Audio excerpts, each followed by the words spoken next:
Okay, yet again we find ourselves with a similar scene. That sign, we have two grinders, both 352s. And, you gotta grind feed. I guess I'll get the 1086 out since it's right here, or the 14's out of the way. Usually we'll grind with the 29 or the 28. But I need to use some fuel out of it because the bottom tank is still full. And right behind the bottom fuel tank is the hydraulic pump, which needs attention of some sorts. Either pump work or there's an O-ring or something is not letting us lift the 3-point or use hydraulic cylinders to lift things. So we're going to get the tractor started and we'll get grinding some feed for the chickens. Now, it did freeze the ground last night, so we got below freezing, so we'll see how it starts cold. Oh, what cat's been in the seat? Darn barn cats. Give it a little bit of throttle, no ether, be ready to pull it down. Oh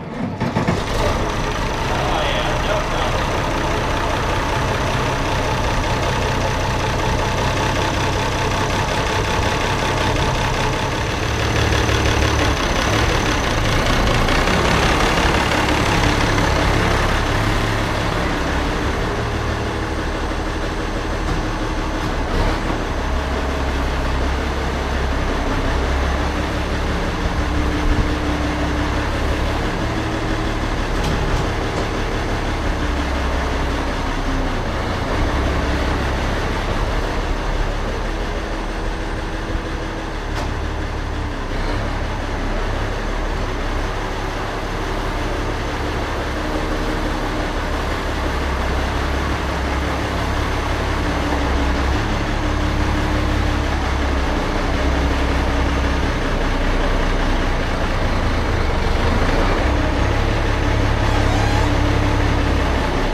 Driven this thing in forever. I know.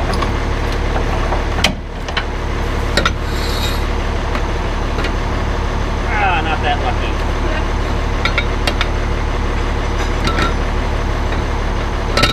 Perfect. Just a little turn. Yet again, I'm glad this has the folding auger. See if we can get this out of here.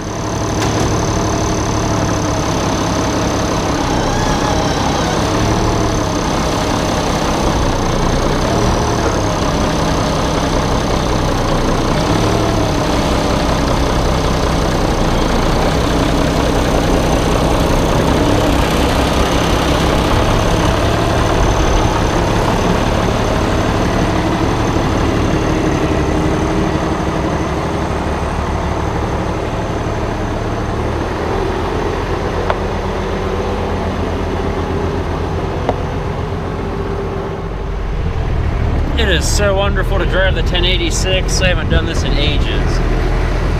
Oh, so much better than the 14. I mean, I guess I like it. I had to deliver hay. Just this positioning, everything is so much better to reach. I know Brad will be jealous. He always wants to drive the 10 too. Well, that oil pressure light's kind of going out. We've had issues with that ever since we had to do that shift rail last year. Oh, kind of went out. Kind of enough sunlight, you can't see it anymore. But let's get pulled up to the auger here.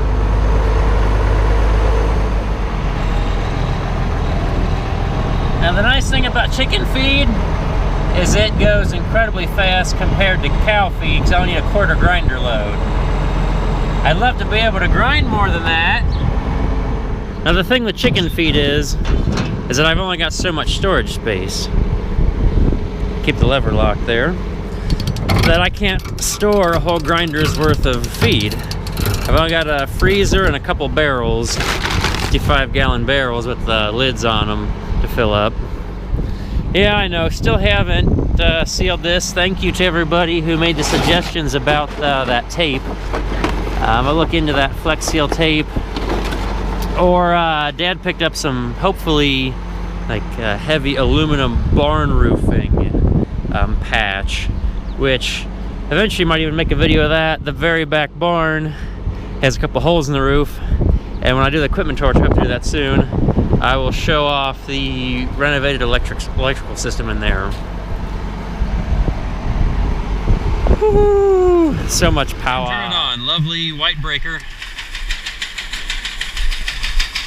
The auger turns over. That's good. Because this joint can cause issues. Maybe not that much. Slow that buggy down. Yeah, that handle just broke off not too long ago. Handy vice grips.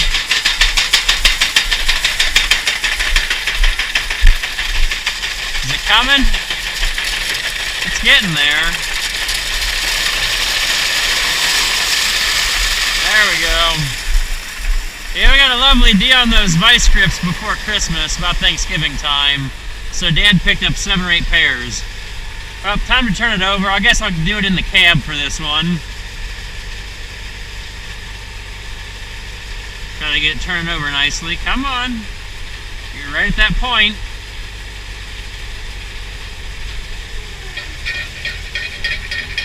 And we have action. Oh, rats. I almost forgot to do the most important thing. Put the screen in. I grind the chicken feed a lot smaller than the cows, because sometimes for the cows we put ear corn in. But the chickens need it ground up finer. That way their crop doesn't have to do so much work grinding it up. That way it's as, say, pre-chewed as much as possible for them. I think this screen's about a 1/2 inch. That one looks to be like 5/16 or 3/8. That's the smallest screen we have. And typically it comes out with a fairly nice, fine, consistent grind. It works well. I like it for the chickens. I definitely have to use the smaller screen for the roasted beans. The roasted beans are very hard to get ground up. They're much harder than a kernel of corn.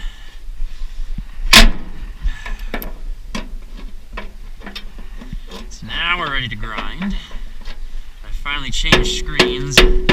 I guess the chickens would have eaten a larger grind, but I think they would have had to use a little bit more energy and a much more oyster shell to grind up the larger kernel chunks themselves. We've even got a larger one that I think is like 5/8 or so, if you really want to grind a lot of your corn and get done quickly. Doesn't mean you'll get the finest grind, but it'll cut up the cob and the kernels. Okay, so I'll start everything back up now. Now I was going to turn the tractor off for safety.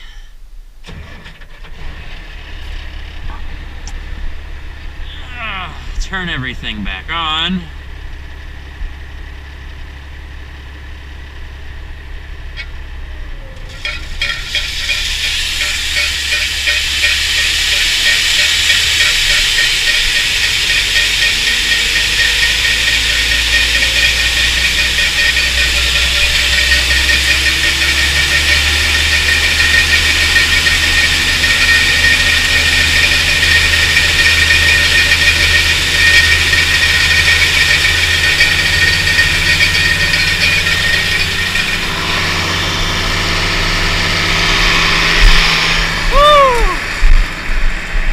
Doesn't that just make you tingle? You want to get out in the field?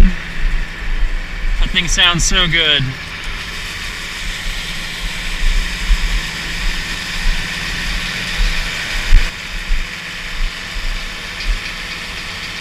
So good. You guys probably can't hear it as well. I've got you in the case on my head. Now, the only thing I've got going in here are the roasted beans and the calcium, which isn't a whole lot. Typically I have at least a probiotic mix, which I thought I had, but I don't. And I typically have like 2 or 3 bags of it around, which is why I don't have it, because I figured I had some. I had to get a bucket. We're going to run into something funny. If you saw the other grinding video, this side will not fill up as fast as the other side.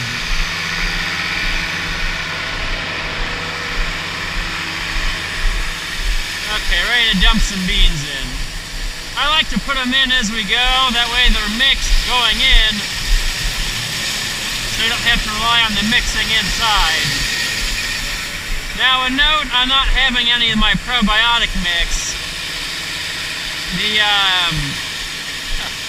The chickens are getting all that milk right now, that I've still got milk to go for almost, I don't know, not quite a week. So hopefully through the aging and production of cottage cheese and yogurty products separating out of the milk and fermenting, that they're getting their probiotic and bacterial needs from that.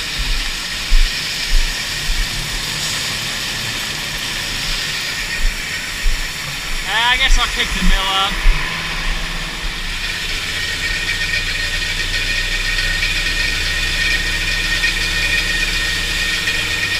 I usually don't have to grind the corn so fast, but the beans really need it.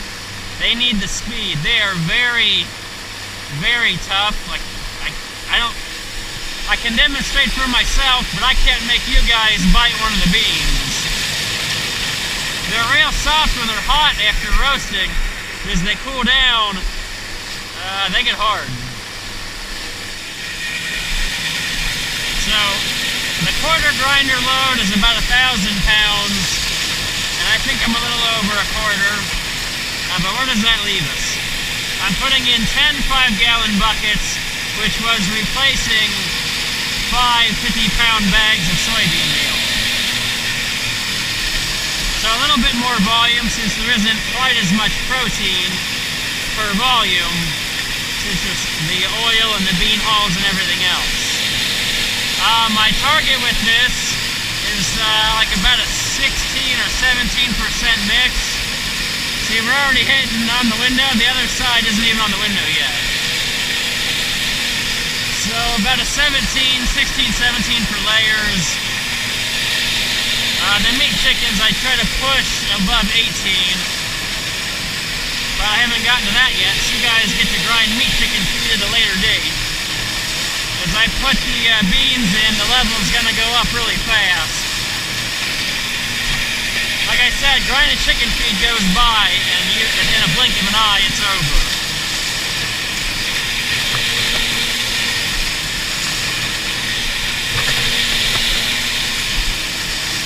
The other side is almost up here. We're not even on the window yet. I typically wait for this side to make it to the window before I call it a load. And we're not even that far out of level. This is how it throws at the top. Now I do put the calcium in the back, but I don't want to lose any of the dust in the mill. I need all the calcium dust I can get. Gotta find the valve, rip it open, taking forever.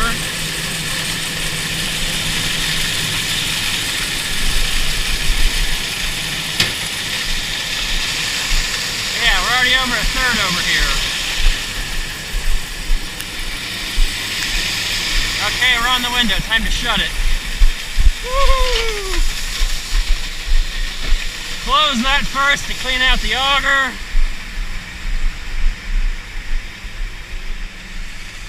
And we wait to hear the auger bounce around when it's empty.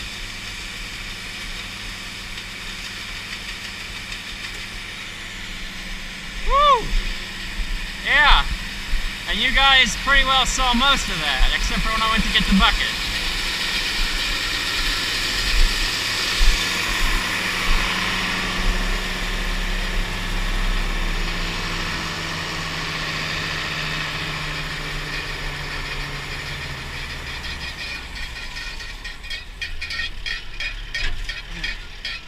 Whew.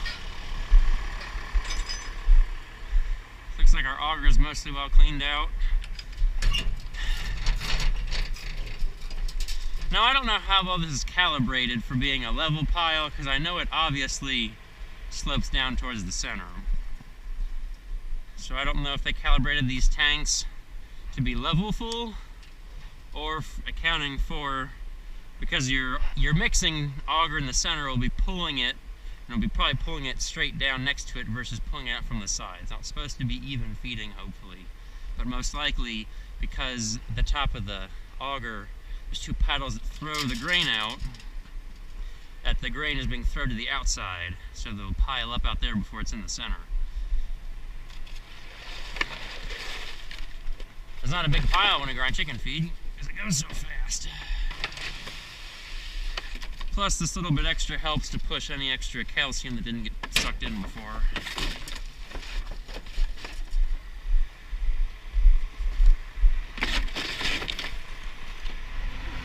Just gotta do a quick little turnaround in the driveway here. I don't feel like making the loop and the grass isn't solid enough.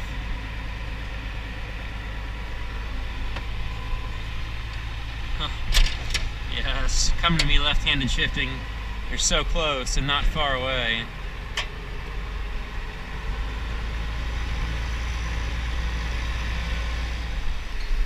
Unfortunately, there's not the super easy way to unload this. I still kind of do it the hard way.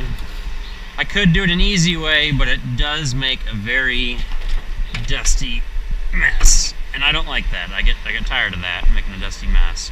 Yeah, I gotta unload into wheelbarrows, then take it and put it in my freezer over there. I could put the auger up over that water tank, but because there's such a long distance to fall, typically dust just gets everywhere, especially if there's a breeze. So we'll do it this way. So I did some math for you guys. My 10 buckets of beans is 6 1/4 bushels of beans, which is 375 pounds. Then I'm putting in 675 pounds of corn, or for those of you who do math in bushels, that's a little over 11 bushels. That's for a 1,000-pound grinder load. Now it might help if I open up the slider here.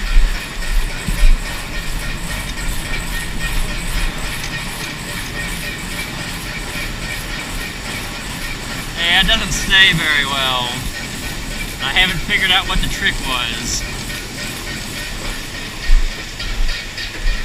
So we'll fill up wheelbarrows, dump them in there. I think you guys can figure out how much more bucket work it is to get it in the freezer. So we'll see you guys next time, and that was grinding chicken feed.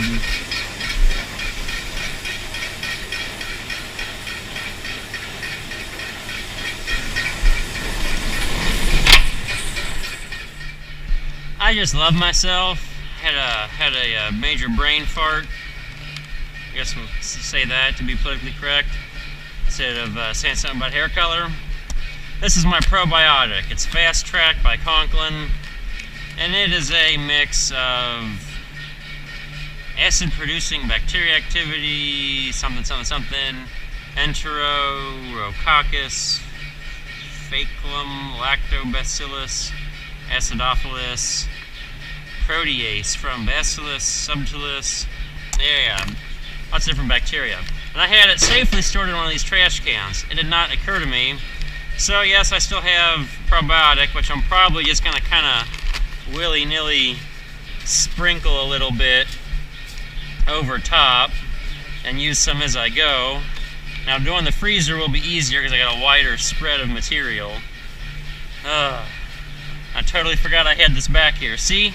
I was trying to store it safely and I forgot. Typically I'll just leave it sit on the shelf in the garage, but I don't know, it doesn't have too fishy of a smell. There's another probiotic I use that smells like, well, it has seaweed in it and it smells like fish. I'm always afraid some wild animal's gonna get into it. So finally we'll wrap it up on my little bit of forgetfulness, but yes, this is my probiotic I mix in for the chickens.